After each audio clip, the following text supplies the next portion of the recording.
याद ही नहीं आती। क्या लक्षण है भगवान के कि भगवान की भक्ति मिल गई है? तुलसीदास जी ने क्या लिखा है? मम गुण गावत पुलक शरीरा, गद गद गिरा नैन भय। पुलकता जब मिल गई तो नैनों से आंसू बरसते थे। तभी इनके साथ ऐसा संजोग बैठा कि वहां पानी पीने के लिए एक हिरनी आ गई, और हिरनी थी गर्भवती। संजोग प्रारब्ध इसे कहते हैं। मैंने पहले ही बताया कि आपको प्रारब्ध कैसे भी जाग सकता है, कैसे भी फूट सकता है। तो इनका प्रारब्ध किसी जन्म का रहा होगा। करोड़ों जन्म इंसान के हमारे और आपके हम तब से ही हैं जब से भगवान हैं।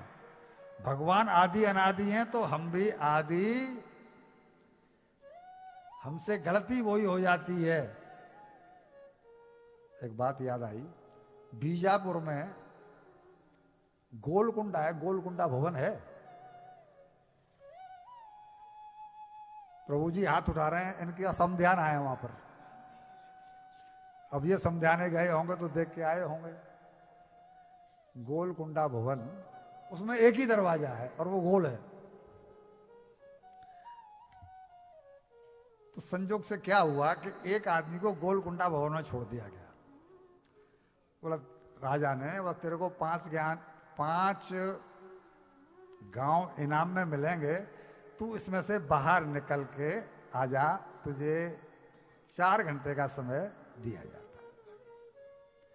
वो गया, उसने कहा कि ये तो बहुत आसान है, एक दरवाजा तो है ही ना निकलना। लेकिन दुर्भाग्य का क्या करेगा? जैसे ही वो गोलकुंडा भवन, उसने क्या किया, दीवार से हाथ लगाया और घूमता हुआ आता गया, और जैसे ही दरवाजे के नजदीक पहुंचेगा उसको खुजली हो जाए।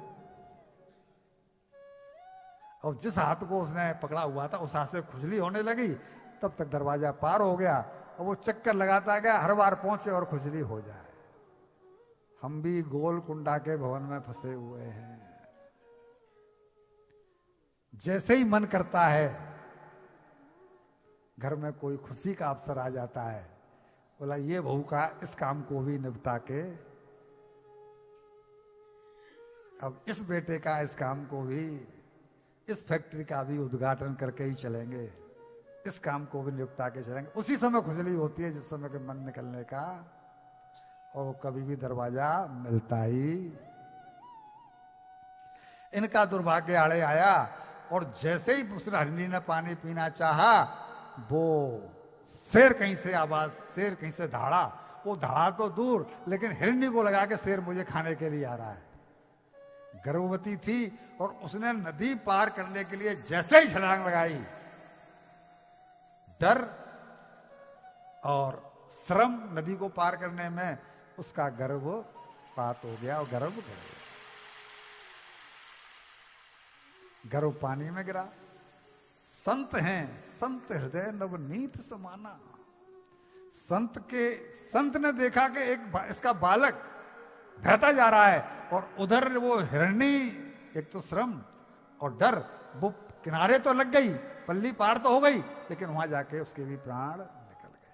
और ये बच्चा बाहर जा रहा है, तो नदी में कूदे, और कूद करके उस बालक को बाहर निकाल दिया। उसको निकाल के लाए, उसको दूध पिलाया, उसको पानी वानी से झाड़ा, कुछ भोजन जो उसका घास फूस है वो दिया।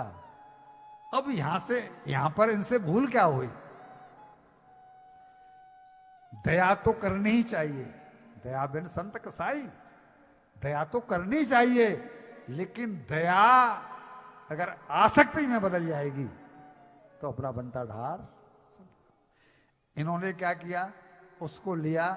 अब जानवरों के बच्चे तो 2-5 दिन में ही चलने फिरने लायक हो जाते हैं, अपने आप खाने पीने लगते हैं।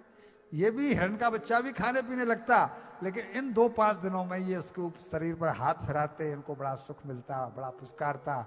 वो प्रारब्ध ही कोई आड़े आया था। वो बच्चा इनकी पीठ को सहलाता, जब ये भजन कर रहे होते तो इनको बड़ा सुख मिलता, इनकी गोद में आकर के बैठ जाता, और ये उसके मोह में फंसते चले गए। बजाय उसको जंगल में छोड़ने के लिए चिंता हम जैसे ही होने लगी, जैसे कि हम और आप करते हैं कि यदि इसको मैंने नहीं पाला तो ये तो भूखों आज 60 साल का बाप कहता है 35 साल के बेटे से कि तुझ में तो आलू खरीदने की अकल, और 35 साल का बेटा कहता है पापा जितनी तुम्हारे पास टोटल अकल है ना, उतनी तो मेरी जेब में से हर घंटे टपक जाती है। पर बाप किसी कीमत पर मानने को तैयार। इनको दया आई, नहीं माने। उस बालक का बहुत ज्यादा ख्याल रखा कि इसका क्या हुआ, इसका क्या हुआ, और उसके मोह में, आसक्ति में ऐसे फंसे कि इनकी जो प्रगाढ़ता थी भजन के प्रति वो धीमे धीमे धीमे धीमे कम होती हो गई। भैया जी, हमारा चित्त, हमारा मन, हमारा हृदय, इसमें एक ही चीज रह सकती है, या तो जगत को रख लो या जगदीश्वर को। दो नहीं रह सकते। या तो जगत को स्थान दे दो या जगदीश्वर को स्थान दे दो। इन्होंने आसक्ति के कारण उसके प्रति जो प्रेम बढ़ाया, मोह बढ़ाया, उसका परिणाम यह हुआ कि अपने आत्मानंद की अनुभूति से ये विमुख हो।